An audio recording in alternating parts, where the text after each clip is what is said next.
Hey, what's up, guys? I'm Brian Altano. I'm here with Jose Otero. What's up, Brian? IGN. You know the site. Now, today we're in Redmond, Washington at Nintendo of America headquarters, and all day we've been playing a little game called Splatoon. Yes, we have. What do you think?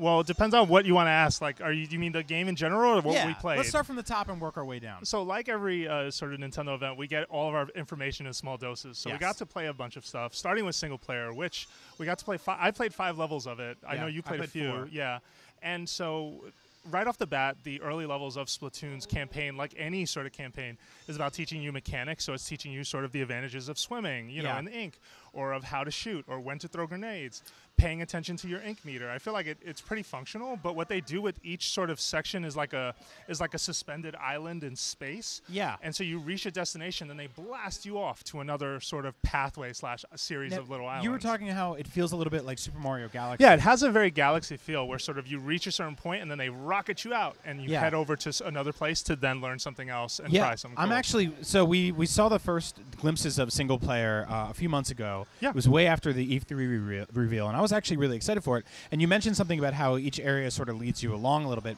It does so in a way where it doesn't feel like a tutorial at all. Like it's very hands-on. Yeah, it's very hands-on, and which I really enjoyed. And from what I realized, there's actually a couple ways to solve each little area. Yeah, and there are these little sort of egg power-ups. They're sort of in the shape of little fish eggs, but you pick them up. They're collectible. We ran across a couple of collectibles. Nintendo didn't want to tell us what they were for. Yeah. But what I really liked about the stages, outside of the really funky music and sort of the way the levels were sort of laid out, was that oh man, I just had it and it went away because that's what happens at these things. It's gone. It's gone. No, it's not gone. It's not. Bring it back. The enemies. There it is. The enemies have a ton of personality. So you'd see them like riding on top of these machines that are sort of putting down paint. Yeah, so totally. There's one place where I sort of painted a pathway and the enemy didn't see me, so I got and sunk underneath into the ink, sort of like a scene from Jaws. I'm just waiting for him to pass, like I'm stealthing, and he just rides by, undoing everything I just did. And it's really funny to look at. It's really cool. And they're actually, as you can hear, this is a loud room of people playing Splatoon. A lot of people are having fun right now.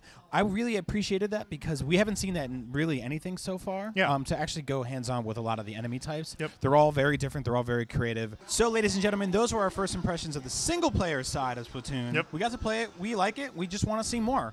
For all things Splatoon and Nintendo, keep it locked right here to IGN.